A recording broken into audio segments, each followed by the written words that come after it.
there's her work for tonight.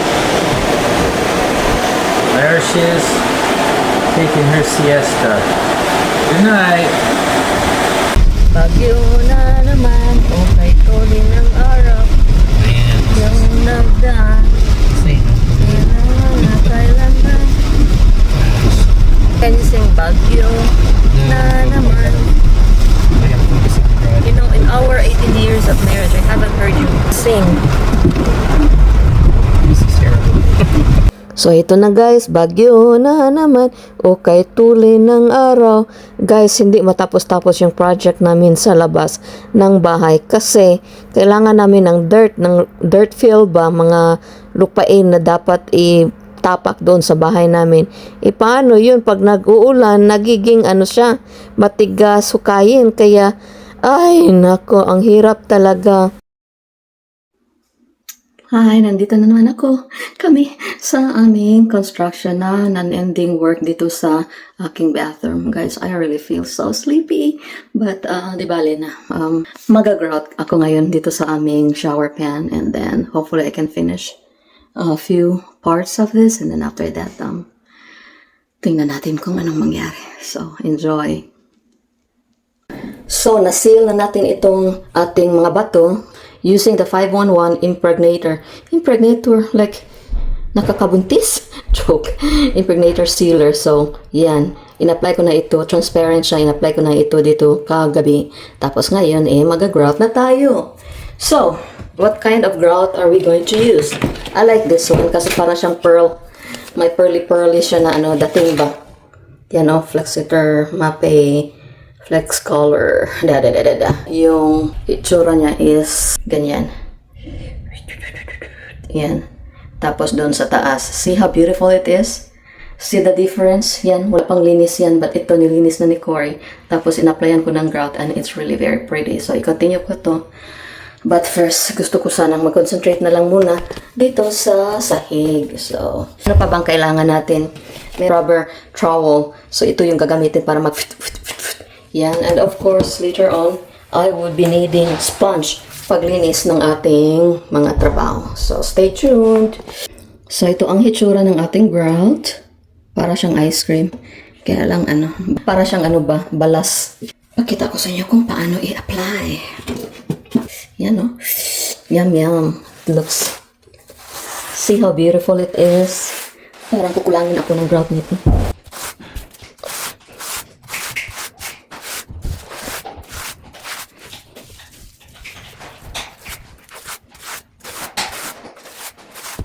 Alright, atin na siyang tatrapuhan. See how beautiful that is, huh? I need you to live up on the stars.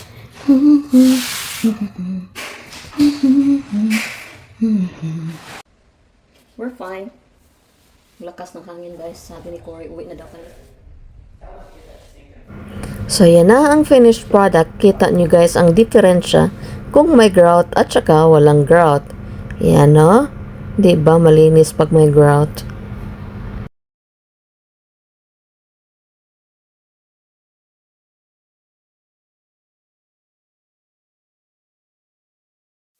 At dyan naman sa tiles na yan, tingnan nyo yung diferensya ng may grout at saka walang grout. Yan. Yang dyan, gap dyan, lalagyan ko yan ng sealant. So yan, may grout at walang grout. May grout, walang grout. See the difference? Ang dirty pag walang grout.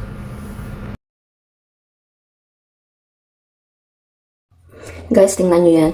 Napunasan ko na yan dyan, And it's like really tedious.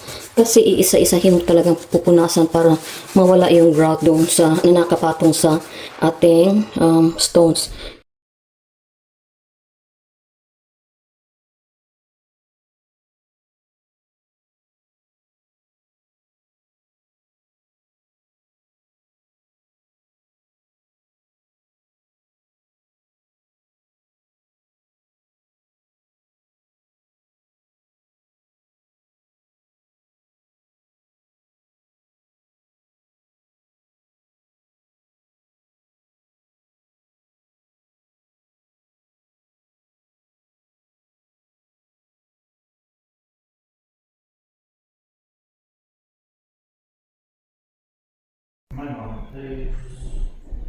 Tinapos ko na the entire thing, the entire pan. Si Dan na lang yung patatapusan ko dyan pa. Continue ko dyan kasi pagod na ako. Tingnan natin tomorrow. But parang natatamad na ako, pabalik-balik na lang. Pag makita ko na yung end result parang na-fed up na ako. So gusto ko nang mag-move on sa next project. But anyway, yan po ang hitsura ng aking napakarumi pa na shower pan.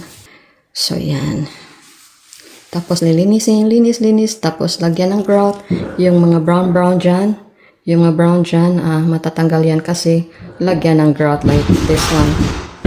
See the difference kung may grout at saka walang grout. Tapos bukas, ewan ko, ayoko na dito. Tapos na talaga ako sa lugar na ito. Gusto ko nang mag-move on. Paano ba mag-move on? Tulungan niyo ako. Ano bang gagawin para maka-move on ang isang tao? Kasi dito sa kabila, hindi pa natapos yan. Kailangan pa yan lagyan ng bato. But anyway, it's getting there. Hallelujah, it's getting there. Amen. Yan. Tapos itong napakabuting asawa ko. Why? Because I'm not done. It's not dried yet. Oh, tingnan natin yung work ng asawa ko. Wow, wowee! Woot woo! I told you. Woot woo! Just to make the record straight, I was the one who painted the body, okay? Tapos siya lang yung No, he was the one who put the, tape. And then, he painted the in-between. So, it's like really clean now.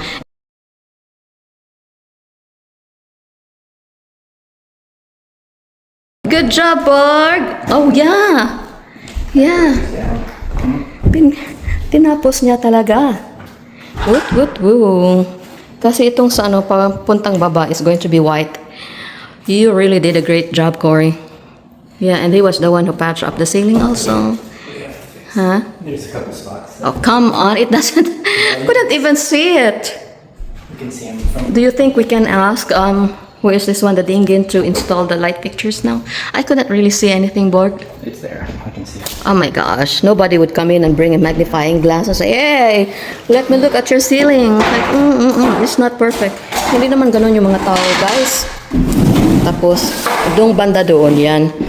Puti yung ko, dyan. Puti. Tapos, yung pinta ko, galing ukay-ukay. Woot! See what $15 can do? See, okay, $15.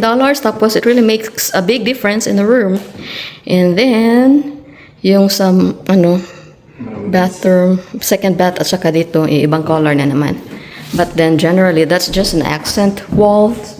Tapos dito is may pagka-white na, may pagka-bluish, pero more of a white color. So, congratulations to my husband! You did a good job! No more video of me, please. Ayaw na niya magpa-video. No, I'm not videotaping you. I'm videotaping your house. I feel like I want to paint that area of the ceiling. Oh my gosh. Whew. Hopefully it goes Oh out. my gosh. You need to open the window. Pagbaba niya ng plywood, lahat ng mga dust ay pumunta sa akin. I want to paint that thingy there gray together, just like this one's here. I think it would make a good impact. Look. So it would have a variation, right? Ubot tayo ng mala nito, guys. So yan, sinimulan ko ng itile itong top side para pag nag-jacuzzi ka tapos mag-splash yung mga water, yung tubig, hindi ma-covered yung hindi mabasa yung ating drywall dahil may tiles dyan. After that, magkavera na yung hindi napintalan and it would really look good. So dyan sa corner ang aking magiging tub ito. Can't wait to open it up so I can show it to you guys kung paano siya mag-work. There's her work for tonight. There she is, taking her siesta. Good night. Okay, eto na. Oh, dooby-dooby-doo. Bidu-bidu. Pasensya na sa, guys, sa ingay kasi, yan, turbo electric fan. Wala pa kasi kaming aircon, kaya napakainit dito sa loob ng aking bathroom kasi maliit lang na, na window yung meron kami. Tingnan nyo. Puyuk. Yan. Ito na pala yung nagawa ko kanina. So, baka sabihin nyo naman na, napaka-arte sa Pilipinas nga, walang aircon. Guys, huwag kayong mag-judge, ha? Kasi kailangan talaga namin ng aircon dito. You know why? Kasi yung system namin, nag-a-adjust na sa klima dito. Kung nandito ka na sa Amerika for ilang years, tapos, mainit pag summer, tapos sobrang lamig pag winter. Yung dugo mo naglalapot ba, nagiging sticky. So, nagiging sensitive ka na sa mga temperature. So, pag sobrang lamig, lamig talaga. Pag init naman, napakainit talaga. If manotice nyo na may mga taga Europe or taga America na Pilipino na pumupunta dyan sa atin, tapos, sabihin natin during summer, nako, sasabihin nila, ay, ang init. Tapos, sa sa isip nyo, arte naman ito, parang hindi galing Pilipinas. Guys, i-understand nyo yan kasi yung dugo nila ay nag-thicken na. So, therefore, pag mainit, naiinitan kayo, times half of the init, yung nila, additional na init yung napi-feel nila. So, dito sa Amerika, kailangan talagang may aircon, guys. Okay, so, ito na. Na-measure ko na, guys, at saka ang pinaka-center sa ating, space is ito. So, dito din natin i-center ang ating tile, but later na kasi kailangan ko pa ng backer board dito. Hindi ko kasi nadala yung circular saw ko, kaya ayaw gumamit ako ng regular na regular na so hindi siya umubra. Paano ba ito? Paano kung wala ka na? Hindi ko alam kung paano ito gagamitin. My goodness. Oh, okay. Now I know. Paano ba ang mag-isa? So, puputulin ko lang ito. Kung nakita niyo, puputulin ko yan. Tapos, how are we going to situate this? Oh, hallelujah! Hala, may dipag, guys. Pwede bali na. Pwede naman itong isa-uwi, pero I don't think that would matter. Okay, tingnan natin kung ano ba itong ginagawa ko. Oh. I hope swak sila sa thickness.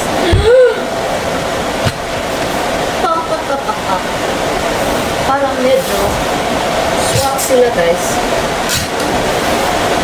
Medyo may diferensya ng konti. Yeah, konti lang naman. But what do you think, huh? Do you like this? Ito yung magiging sahig ko. Tapos, continue lang ng ganito siya. At saka ganito doon. And then, hopefully it will work out. But so far, parang swak naman yung thickness ng from here to here. Okay lang yung thickness niya. Wala masyadong differential. So, this would really work nice. Tapos, yan yung magiging surround ko ng aking tub. So, yeah. Just coming along. Hallelujah. And my beloved shower pan. It will get there. It will get there. It will get there. Why are you up there? I thought you were scared of heights. You want to go home now or you want me to work still? And I have to do the thinking. It's okay. I have to do practically taking. You know, Mirna and Heidi wants to come tomorrow. They're excited to see the house. So I said, yeah, sure. They asked what time. I said 4 o'clock because you're not coming tomorrow, so I will use the car. No, 4 to 5. Huh? Make it 5 because I want to be here when you. Boo. Ito na. Ah. So yan, slowly but surely. Woot. Tapos, going to our half bath and the office on the right side. And then that door on the left is going to be our bedroom. Our master suite. And then dito na yung salas at saka kusina at saka iba pa. Bow. One more. Siya kanina yung ano, palaging, uwi na tayo. Kaya hindi ko na lang tinapos yung trabaho ko. Siya pala, nako. You know, my husband is very perfectionist. If he sees something that he doesn't fit to his liking, oh my gosh, he cannot sleep without it being fixed. So, ganyan po yung asawa ko because, Corey, I need to. in college, remember, if you don't get A plus or A, and then, or if you will have one wrong mistake. So, yun, pag nag-exam sila, tapos, say, 99 over 100 lang yung nakuha niya. Nako, nagmumugto. Kasi bakit hindi na perfect yung ano niya, frustrated siya sa sarili niya. Like, oh my goodness. I'll turn it here. You can do that. Okay. You can install that down there, please. Did you get fruit? I got a pineapple and I got some oranges for you. Awesome. I'm so tired. Pagod na Clementine. kasi. What time is it now? Alas 11 ng gabi. Tapos kagagaling lang namin sa construction. Okay, tomorrow. Wala kaming panihapon para hapunan. Tomorrow, Tapos, siesta. you can. Tapos uwi kami, magluluto pa. Ba't ganito talaga ang buhay, guys? Ganito talaga ang buhay para sa ekonomiya. But good night, everyone. God bless you all. Bye-bye.